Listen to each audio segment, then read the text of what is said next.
Want a simple and easy way to create suspense and keep your players engaged in a scene? Well, stick around to see if you're using this awesome game changer or if you're missing out on all the fun. See you on the other side.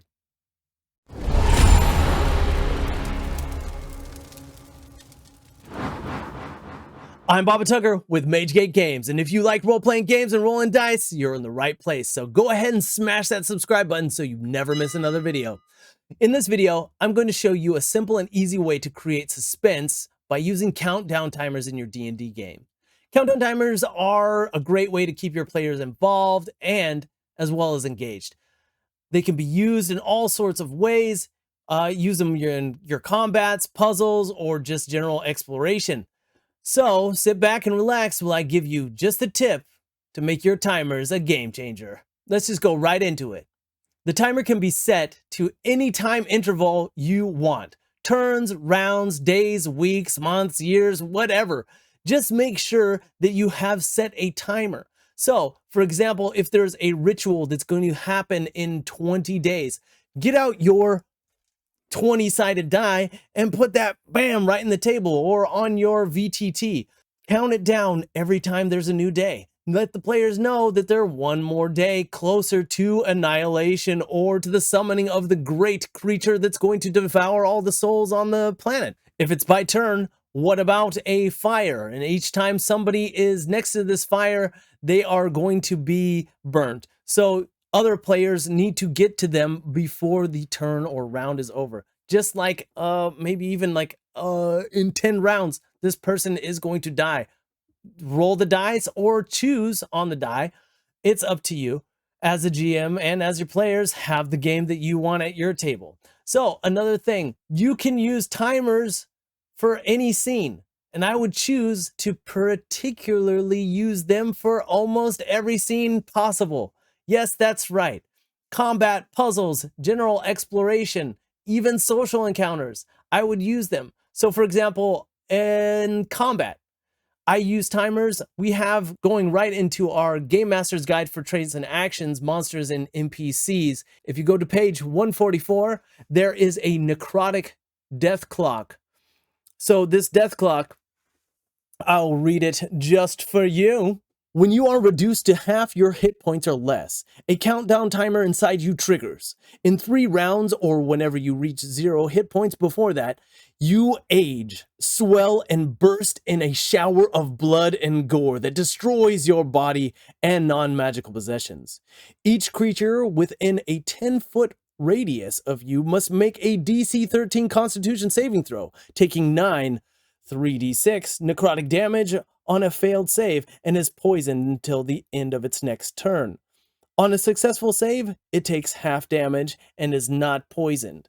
Now, what happens with these timers in combat is now you can throw multiple of these creatures that have this trait, and when the players know that these things are going to explode at a certain time, they can do something about it, they can mitigate it, or they can get TPK'd. Which is also part of the game. Have fun, TPK.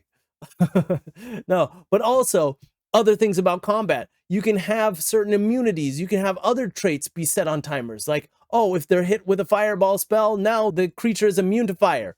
Now, other traits as well. There's so many different things you can do. And with this book, you can have so many of those things happening on timers. I love to do it. You should try it out.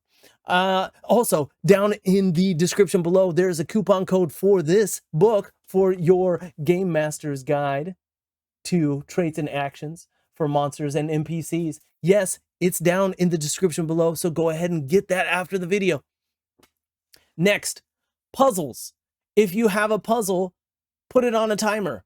Yes, I know sometimes we can have the children's puzzle that lasts an hour. Then my suggestion is if the puzzle can be unlocked with certain checks, give them hints and things like that. But each timer that ticks down, maybe a piece of the terrain around them must be dealt with, right? Or certain monsters come out while this puzzle is trying to be solved. Yes, I know it can be a little bit stressful. to set these puzzles out for players sometimes. But as long as you're giving them clues and having them on a timer to where they have to think and gotta keep going, and always give them out if you can. Going on to exploration. For example, an ancient library that the players must find a book to help them defeat the new ancient evil that's roaming the land, but the library is starting to flood. Yes, there is a timer. You must get out before the place floods or the place is on fire. Get the players moving. Everything in our extreme encounters, weather and terrain, can be put in super easily. Check out these books. Maybe the place is haunted by spirits and certain things start ticking up or ticking down for damage or for conditions or for the terrain being changed. Put it in there, get it in there. Our extremes have been put into 2 omnibuses just for you, so you can check them out even easier down in the description below as well. All right, and social encounters. For example, you are having a meeting and someone with vital information comes in at the wrong time or at the right time and drops some hints that may blow either your argument or the other person's argument or the trade or the agreement out of the water. Make sure the timers are all set so the players are engaged in the scene and listening to vital information, because the next thing that could happen could change the game. And the third thing to make your timers excellent: when the timer reaches 0 or gets up to the value that you have decided, the scene, location, emotion, or world has to change in some way. Yes, it's not going to work if it doesn't change. Also, if you're having a hard time coming up with timers, if you haven't added it at the beginning of your scene, make it come from your character's actions, right? That can help you. Anytime they do something, make a timer out of it, right? Fireball, oops, now you set the place on fire. A certain item has been dropped inside of a volcano. Well, now that volcano is erupting and you gotta get out. So look at what's happening in the scene and what makes sense for that timer. Timers should be something that brings hope and despair. So go ahead and give them a try. I want to know, how do you use your timers? Do you roll or do you choose the value? And what is the craziest timer that you've ever set up? Let us know. And remember, down below, our Game Master's Guide to Traits and Actions for Monsters and NPCs is down below. You can get a discount code. Check them out. Get it. And I love you. I'll see you in another video. If you'd like to see more things like this, go ahead and subscribe and hit that bell icon.